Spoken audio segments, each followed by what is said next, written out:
ధర్మ సందేహాలు కార్యక్రమానికి సాదర స్వాగతం. ధర్మో రక్షతి రక్షితః. ధర్మాన్ని రక్షిస్తే ఆ ధర్మం మనల్ని రక్షిస్తుంది. ఆ ధర్మానికి కట్టుబడ్డ ఎంతో మంది పుణ్యాత్ములు సత్పురుషులు మనకు సదా ఆదర్శప్రాయులు. వారి బాటలో నడుస్తూ ప్రతినిత్యం మనం ఎన్నో రకాల ధర్మాల్ని ఆచరిస్తూ ఉంటాం. అయితే అవి ఆచరించే సమయంలో చాలా మందికి చాలా రకాల సందేహాలు కలుగుతూ ఉంటాయి, సహజమే.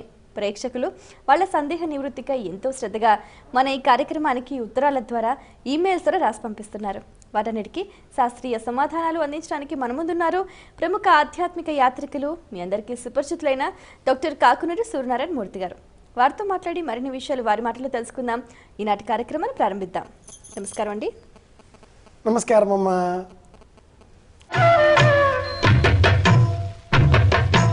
మొదటి ఉత్తరం చూద్దామండి. అలాగే గుంటూరు నుంచి అఖిలేష్ రాస్తున్నారు. ఏకాదశి ఉపవాసం ఎలా చేయాలి తెలియజేయగలరు అంటూ రాస్తున్నారు. పూర్వకాలంలో స్త్రీలు వాళ్ళు పాడుకునే పాటలలో ఒక మంచి పాట జ్ఞాపకం వస్తుంది అమ్మాయి. ఏకాదశి వ్రతము కన్నా మరి ఎక్కువ వ్రతమేది అంటూ రుక్మాంగదుడు అనే రాజుగారి కథను ఆడవాళ్ళు నోము పాటగా పాడుకుంటూ ఈ ఏకాదశి వ్రతం కంటే మించిన వ్రతం ఇంకేదైనా ఉందా అంటూ ప్రారంభం చేసేటటువంటి వాళ్ళు. సంవత్సరంలో 12 నెలలలో నెలకు 2 చొప్పున 24 ఏకాదశులు మనకు వస్తాయి. ఈ 24 ఏకాదశులలో కూడా మనం ఉపవాసం పాటించాలి. ఏకాదశి నాడు ఎవరైనా ఏదైనా భోజనం స్వీకరిస్తే ఆ ఆహార పదార్థాలన్నీ కూడా ఒకనొక రాక్షసులకు సంబంధించినవి, తాళజంగుడు అనేవాడివి అని మనకు పురాణ కథలు చెబుతాయి. బ్రహ్మగారు సృష్టి చేసే సమయంలో ఆయన నుదుట నుంచి ఒక చెమట బిందువు రాలి నేలపై పడిందిట. సృష్టించిన వాడికే, అంటే ఎవడైతే ప్రాణం పోస్తాడో అలాంటి వాడికే ఆహారాన్ని కూడా అందజేసే బాధ్యత ఉంటుంది. కాబట్టి ఆ చెమట చుక్కలోంచి పుట్టిన రాక్షసుడు బ్రహ్మదేవ మరి నా ఆహారం ఏమిటి అని అడిగాట. బ్రహ్మదేవుడు క్షణం ఆలోచించి చెప్పాడు, ఏకాదశి నాడు ఎవరైనా ఏదైనా ఆహార పదార్థం స్వీకరిస్తారో ఆ ఆహార పదార్థం అంతా కూడా నీదే నాయనా అన్నట్ట. అది మొదలుగా సంప్రదాయం తెలిసిన సనాతన ధర్మజ్ఞులంతా కూడా ఏకాదశి నాడు ఉపవాసం చేయాలి అంటారు. నక్తం హవిష్యాన్న మనోదనం వా అని వాయుపురాణం ఈ ఉపవాస వ్రతానికి కొన్ని సడలింపులను కూడా సూచించింది. ఎలా ఈ ఉపవాసం చేయాలి అంటే, దశమి నాడు రాత్రి రేపు ఏకాదశి అని సంకల్పం చేసుకుని ఉపవాసం చేయాలి. మరునాడు అంటే దశమి తెల్లవారి ఏకాదశి నాడు ఉదయం మళ్ళీ తలంటుకొని చక్కగా స్నానం చేసి శ్రీమన్నారాయణమూర్తిని స్తోత్రం చేసి ఇంటిలో చిత్రపటం ముందర దీపాలు వెలిగించి భగవద్గీత, విష్ణు సహస్రనామ స్తోత్రం, విష్ణు పురాణం, భాగవతం ఇలా ఏదైనా విష్ణు సంబంధిత కథలను చదువుకుంటూ కాలం గడపాలి. ఏకాదశి నాడు ఉదయము రాత్రి 2 పూటల అభోజనం, పదార్థం స్వీకరించకూడదు. మరునాడు అంటే ద్వాదశి తిథి నాడు, ద్వాదశి ఘడియల సాయంత్రం కూడా ఉండవచ్చును కాక చాలామంది అంటూ ఉంటారు, అప్పటిదాకా వేచి చూసే అవసరం లేదు, శరీరం సహకరించదు. మరునాడు ఉదయం స్నానం చేసి మళ్ళీ శ్రీమన్నారాయణమూర్తి ఎదట మనం దీపాలు ఎలా నిన్న వెలిగించామో ఏకాదశి నాడు అలాగే దీపాలు వెలిగించి అగరత్తులు వెలిగించి చక్కగా వంటకాలు వండి వాటిని స్వామికి నివేదన చేసి ఆ పిమ్మట ఎవరైనా ఒక అతిథితో కూర్చొని భోజనం చేయాలి. కేవల గోభవతి కేవల అది ఒకరు భోజనం చేయకూడదు. అలాగే మళ్ళీ ఆ ద్వాదశి నాటి రాత్రి కూడా ఉపవసించాలి. పాలు ఏదైనా ఒక లఘువుగా పదార్థం స్వీకరించి ఉండాలి. దశమి రాత్రి, ఏకాదశి రాత్రి, అలాగే ద్వాదశి నాటి రాత్రి ఇలా 3 రోజుల్లో 4 పూటలు భోజనం చేయకుండా ఉండడం ఇది ఏకాదశి ఉపవాస వ్రతం. ఇలా చేయాలి. ఇక ఆది భౌతికంగా ఆలోచన చేస్తే పాడ్యమి నుంచి పౌర్ణిమ వరకు, అలాగే పాడ్యమి నుంచి అమావాస్య వరకు 180-180 డిగ్రీల చొప్పున ఒక బిందువుకు ఉండేటటువంటి 360 డిగ్రీల వృత్తంలో ఏకాదశి తిథి నాటికి 120 నుంచి 132 డిగ్రీల ప్రమాణం మన ఉదరం పైన ప్రసరిస్తూ ఉంటుంది. అది సూర్యకిరణ కాంతిని మనం గణన చేసే విధానం. ఇది ఆధునిక వైద్య పద్ధతి. ఈ దేహం అంతా కూడా 180 డిగ్రీలు అనుకుంటే 120 నుంచి 130 మధ్యలో ఏకాదశి తిథి నాటికి ఆ కాంతి పుంజములు మన ఉదరం పైన ప్రసరిస్తూ ఉంటాయి. ఆ సమయంలో ఇందులో ఏ పదార్థము లేకపోతే శక్తి అంతా కూడా దేహమంతా కూడా వ్యాపనం చెంది చక్కటి శక్తిని, కాంతిని, ఓజస్సును, భ్రాజస్సును శరీరానికి అందజేస్తుంది అని ఆధునికులు కూడా గుర్తించారు.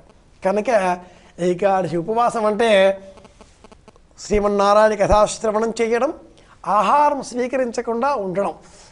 ఈనాటి కాలంలో దేహానికి బాధలు, రోగాలు ఉంటాయి కాబట్టి అలా వాటితో బాధపడే వాళ్ళు పాలు, పళ్ళు లేదా పంచామృతం ఒకసారి లఘువుగా ఏదైనా స్వీకరించి కూడా ఉండవచ్చు.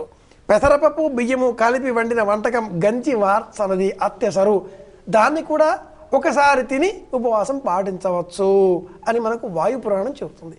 ఇది ఏకాదశి ఉపవాసం పాటించే విధి విధానం. మరి ఉత్తరం చూద్దామండి. రాజోల్ నుంచి రవి రాస్తున్నారు. శివుణ్ణి పూజించే సమయంలో బిల్వానికి 3 దళాలు ఉండాలా? త్రిదళం త్రిగుణాకారం త్రినేత్రం చ త్రిచాయుధం త్రిజన్మ పాప సంహారం ఏకబిల్వం శివార్పణం అని మనకు బిల్వాష్టోత్తర శతనామాలలో శ్లోకాలలో ఒక శ్లోకం. అది ఆధారం చేసుకొని శివుడికి ఆరాధనగా సమర్పించే సమయంలో 3 బిల్వాలు ఉండాలి, అంటే బిల్వానికి 3 దళాలు ఉండాలి అని మనం చెప్పుకుంటూ ఉన్నాం. ఈ బిల్వ వృక్ష జాతులలో ఒకే పత్రి, ఒకే ఆకు ఉండే జాతి ఒకటి ఉంది, ఏక బిల్వం, అది శ్రేష్టం. అలా కాకుండా ఇదే జాతిలో అదే కుటుంబానికి సంబంధించి ప్రతి దళంలో కూడా 3 ఆకులు ఉంటాయి. ఇది ఒక జాతి. ఇందులోనే మళ్ళీ ఒకే ఆకులో 12 విభాగాలతో వచ్చేటటువంటి 12 బిల్వం కూడా ఒకటి ఉంది, అది ఒక జాతి. ఇందులో ఇంకో జాతి కూడా ఉందమ్మాయి. ఒకే ఆకు, ఆ ఆకు 3గా కనిపిస్తుంది. మనం చూసేటటువంటి పత్రి మనకు లభించేది ఒక కాడకి 3 ఆకులు ఉంటాయి, వేడివేడిగా విడివిడిగా ఉంటాయి, రాలిపోతూ ఉంటాయి. ఇందాక నేను చెప్పాను 4వది ఒకే ఆకులో 3 విభాగాలు ఉంటాయి, ఆకు ఒకటే. కనుక ఇప్పుడు మనకు లభించేటటువంటి పత్రి బిల్వం, మారేడు, దీన్ని మనం అర్పించే సమయంలో 1 ఉంది, 2 విడిపోయాయి, ఇలా ఏ అనుమానాలు పెట్టుకోవక్కర్లా. ఏ పత్రి అయినా కూడా పరమేశ్వరుడు సమర్పించింది స్వీకరిస్తాడు. ఇక్కడ మనం మన భక్తి శ్రద్ధ కొలది ఆ పత్రిని తుంచే సమయంలో నిర్లక్ష్యంగా వ్యవహరించకుండా 3 దళాలు ఉండేటట్లుగా జాగ్రత్తగా పెట్టాలి అనే ఏకాగ్రత కోసమే చెప్పారు. కానీ అందులో 2 ఊడిపోయాయి, 1 పెట్టాం, శివుడు 3వ కన్ను తెరుస్తాడా? అలా ఏమీ లేదు. శివుడు బోళాశంకరుడు. ఇందాక చెప్పుకున్నట్టుగా 4 విధాలుగా మారేడు పత్రి, బిల్వ పత్రము మనకు లభిస్తాయి. ఒకే ఆకు, 3 ఆకులు, 12 ఆకులు, అంటే విడివిడిగా కాదమ్మా, ఒకే ఆకు 12 కోణాలతో, అలాగే ఒకే పత్రి, ఒకే ఆకులో 3 విభాగాలతో, ఇలా నానా రకాలుగా లభిస్తున్నాయి. కాబట్టి మనం స్వామికి లభించే పత్రిని సమర్పిద్దాం. నిర్లక్ష్యం లేకుండా మనస్పూర్వకంగా భక్తి శ్రద్ధ ఆసక్తితో నియమ నిష్టలతో పరమేశ్వర ఆరాధన చేద్దాం. అంతేగాని ఒకటి ఊడిపోయింది, 2 ఉన్నాయి, పారేద్దాం, పెట్టకూడదు, అలా ఆలోచించకూడదు. దాని ముళ్ళుంటాయి, మరి శివుడి ముళ్ళతో పెడదామా? సేకరించి విడివిడిగా త్రుంచి భక్తి శ్రద్ధతో సమర్పించాలి. ఓం నమః శివాయ. ఇది మరి ఉత్తరం చూద్దామండి. కాకినాడ నుంచి రాధా రాస్తున్నారు. భోజనం చేసే సమయంలో విస్తరి చుట్టూ నీళ్లు ఎందుకు తిప్పుతారు? ఇది కేవలం బ్రాహ్మణుల్లోనే అలవాట్లో ఉన్న సంప్రదాయం, ఇతరులు చేయడం లేదు, వాళ్ళకు మాత్రమే ప్రత్యేకమా?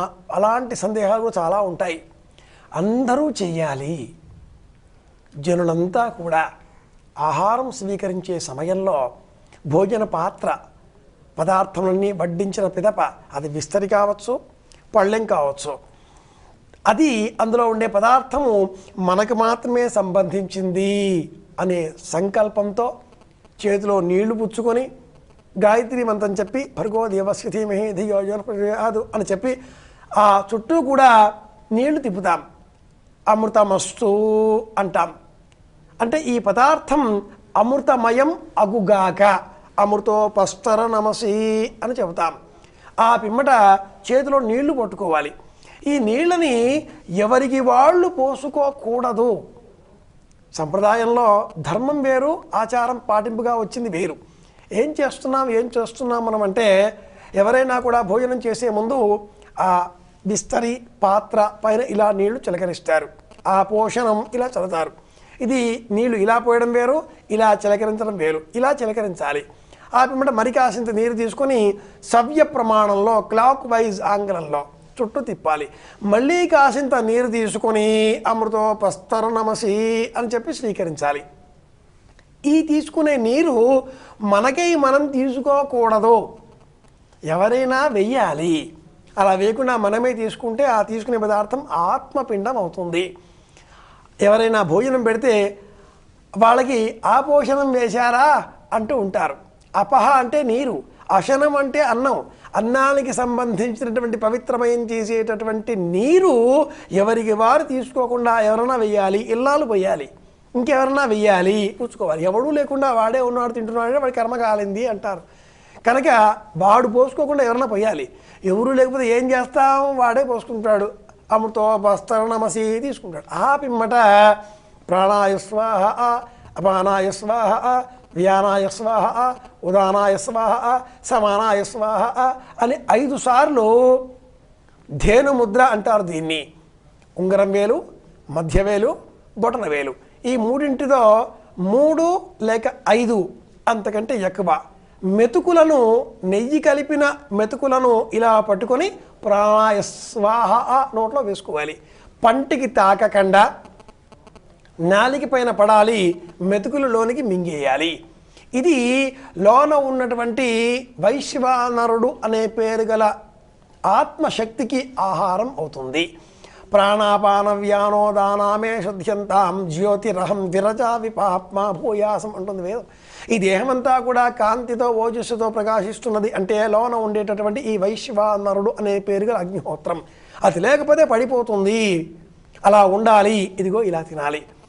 ఇది బ్రాహ్మణులు మాత్రమే కాకుండా అందరూ చేస్తే క్షేమం కలుగుతుంది.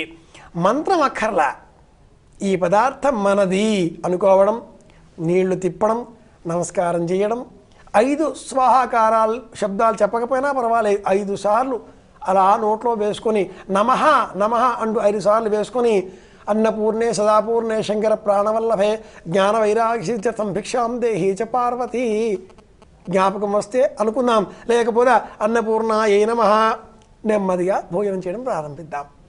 శరీరానికి శక్తినిచ్చేది ఆహారం, మనస్సుకు శక్తినిచ్చేది మంత్రపూతమైన ఆహారం. కనుక పాత్ర చుట్టూ అలా ఆ పోషణం చిలకరించాలి. గుణనిధి కథలో ఆ పోషణం మర్చిపోతాడు వాడు, ఫలితం అనుభవిస్తాడు కదా. కనుక నీళ్లు ఎందుకు, ఇదిగో ఇందుకు. ఇది కథ. మరి ఉత్తరం చూద్దామండి. హైదరాబాద్ నుంచి సరళ రాస్తున్నారు. గడప పైన లేదా గడప దాటే సమయంలో తుమ్ములు వస్తే ఏం చెయ్యాలి? గడప దాటే సమయంలో తుమ్ము వస్తే గోవింద గోవింద అని అనాలి. ఆ పిమ్మట ఆ ద్వారబంధానికి ఉండే అగ్రభాగాన్ని చూడాలి. లోనికి వెళ్ళి, అంటే లోనుంచి బయటికి వచ్చే సమయంలో తుమ్ము వస్తే లోనికి వెళ్ళి కాసింత నీరు తెచ్చి ఆ ద్వారబంధానికి ఇరువైపులా కూడా చిలకరించాలి. లోనుంచి బయటికి వస్తున్నప్పుడు తుమ్ము వస్తే ఇలా చేయాలి. బయట నుంచి లోనికి వెళుతున్నాం, తుమ్ము వచ్చింది, అప్పుడు బయటి వాళ్ళు బయటే ఆగాలి.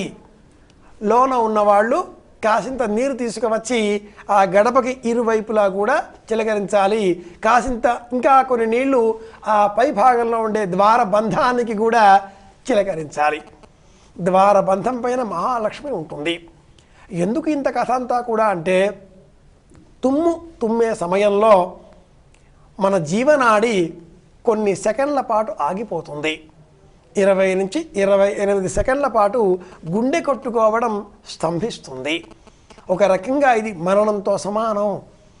ఆ తుమ్మే సమయంలో మెడ వెనక్కి పట్టుకుపోయినా, క్రిందకు వంగి తుమ్మి అలా ఆగిపోయినా ప్రాణాపాయం కూడా సంభవిస్తుంది.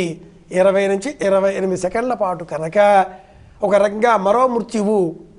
అందుకే గడప పైన, ఈ గడప పైన మరణ కాలంలో కూడా ఒక సంస్కారం పాటిస్తారు. ఇంట్లో ఎవరైనా కాలవశాత్తు దేహాన్ని విడిచిపెడితే ఆ శవయాత్రతో పాటుగా ఇల్లాలు గడప దాటకూడదు, గడప వరకు వచ్చి ఆగిపోతుంది ఆవిడ. గడప దాటి బయటికి వెళ్ళినటువంటి కర్త కుమారుడు దేహాన్ని తీసుకువెళ్ళి దహనం చేసి తిరిగి ఇంటికి వచ్చే సమయంలో లేదా 10వ రోజు నాడు ఆ గడపకి అడ్డంగా ఒక రోలు కూడా వేస్తారు, ఆ రోకలి కూడా వేస్తారు. రోకలితో గడపని దాటి లోనికి వచ్చే ముందు అక్కడ నెయ్యి ఉంటుంది, ఆ నేతిని కడుపుకు రాసుకోవడం ఒక ప్రాంతీయ ఆచారం. లేదా ఆ గడప పక్కన కాసింత బెల్లము, శనగపప్పు, పెసరపప్పు లేదా ఇంకేదైనా పప్పు ధాన్యం పెడతారు, శనగలు పెడతారు. వాటిని కొరికేసేసి లోనికి రావాలి ఆచారం.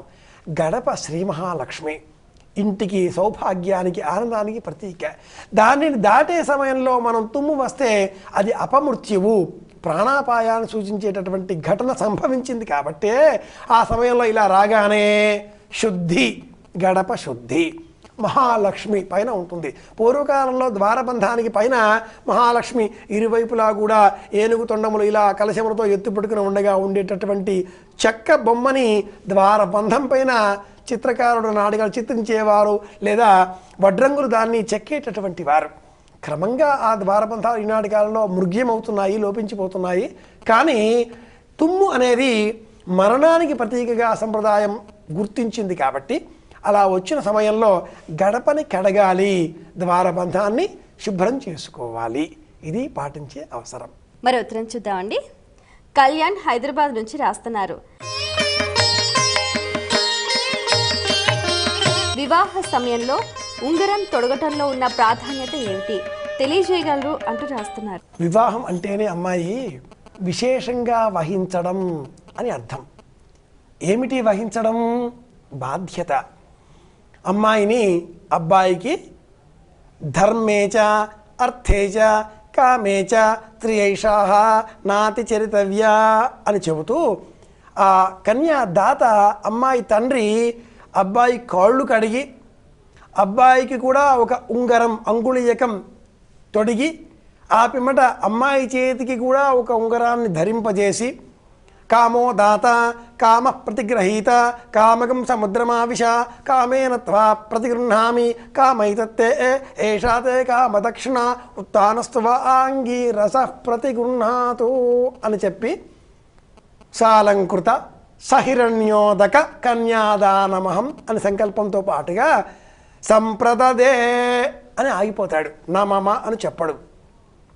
సాలంకృత అలంకరింపబడినటువంటి సహిరణ్యోదక స్వర్ణసూత్రంతో కూడుకున్నటువంటి అమ్మాయిని, ఉంగరంతో కూడుకున్నటువంటి అమ్మాయిని బంగారు ధార, నీటి ధార, జలధార స్రవిస్తూ ఉండగా ఇస్తున్నాను నాయనా అంటాడు. మనం ఈ ఉంగరానికి ఏమిటా ఇంత అనుకుంటే అన్ని మతాలలో కూడా ఉంగరం వేలికే ఉంగరం తొడుగుతారు. ఆంగ్లంలో చెప్పాలి అంటే కన్యావరణం, వధూవరణం నిశ్చయం, కన్యా నిశ్చయం, వధూ నిశ్చయం. అప్పుడు అన్ని ఆంగ్లంలో ఎంగేజ్మెంట్ రింగ్ అంటారు, వివాహంలో మ్యారేజ్ రింగ్ అంటారు. ఆ ప్రకారంగా వెళితే ఆ తర్వాత సఫరింగ్స్ వస్తాయి. మన పద్ధతిలో ఈ సఫరింగులు, ఎంగేజ్మెంట్ రింగులు లేవు. ఇక్కడ బటువు అంటారు. పెట్టేటటువంటి ఉంగరంలో ఏ రత్నములు ఉండకూడదు. శ్రీమద్ రామాయణంలో రామచంద్రమూర్తి నిరాలంకారుడై ఆభరణాలన్నీ కూడా విడిచిపెట్టి నారచీరలు ధరించి అడవికి వెళ్ళాడు. అదే కదా దశరథుల వారి కోరిక, ఆజ్ఞ, కైకేయి కోరిక. అన్ని ఆభరణాలు తీసేశాడు, కానీ అంగుళీకం మాత్రం అట్టి పెట్టుకున్నాడే. అన్నీ తీసేయాలిగా. అది ఎందుకుందో అది సీతాదేవి ఇచ్చినటువంటిది. జానపదులు ఒక చక్కటి పాట పాడతారమ్మాయి. వామనాలు ఆడుదామ వనిత జానకి. సీతాదేవి రామచంద్రమూర్తి ఇద్దరు కలిసి వనగుంతలు ఆడుకున్నారట. అంతా ఓడిపోయాడు రాముడు. రాముడు ఆడంగానే గుంతలన్నీ, వంపులన్నీ వంపులాయను అని ఆవిడ గేలి చేస్తుంది. అయితే సీత నా చేతిలో ఏమి ఉన్నవి అని ఆవిడ అడగానే ముత్యాలు దాపిన ఉంగరం ఉన్నది అంటుంది ఆవిడ. ఇవ్వనా అంటాడు. అక్కర్లేదు ఉంచుకోండి, పనికి వస్తుంది అంటుంది ఆవిడ. ఇదిగో అక్కడ పనికి వస్తుంది. ఆంజనేయ స్వామి వారికి గుర్తింపుగా వెళ్ళాలి. అంతమంది వానరులలో ఇతడే వెళతాడు అని గుర్తించాడు రాముడు. అంగుళీకాన్ని గుర్తుగా ఇచ్చాడు. అది రామ ముద్రిక. కనుక వివాహంలో ఇతడు వివాహితుడు అని చెప్పడానికే సూచన అని అంటూ ఉంటారు. 1, 2 దేహంలో ఉండేటటువంటి 72,000 నాడులలో కాలికి సంబంధించి 2వ వేలు, చేతికి సంబంధించి అనామిక 2వ వేలు, ఈ రెండింటికి గుండెకు సంబంధం ఉంది. ఈ నాడిని నొక్కి పట్టినట్టయితే ఆ వ్యక్తి నియంత్రణలో మాట్లాడతాడు, గుండె నియంత్రణలో ఉంటుంది. కాలి వేలికి ఉండేటటువంటి ఆ 2వ వేలిని నొక్కి పెడితే ఆ అమ్మాయి గర్భం ధరించడానికి అనువుగా దేహస్థితి మారుతుంది. కనుకనే అమ్మాయికి కాలి మెట్టెలు, అబ్బాయికి చేతికి వేలికి ఉంగరం. కనుక సంప్రదాయంలో శాస్త్ర ధర్మాలుంటాయి.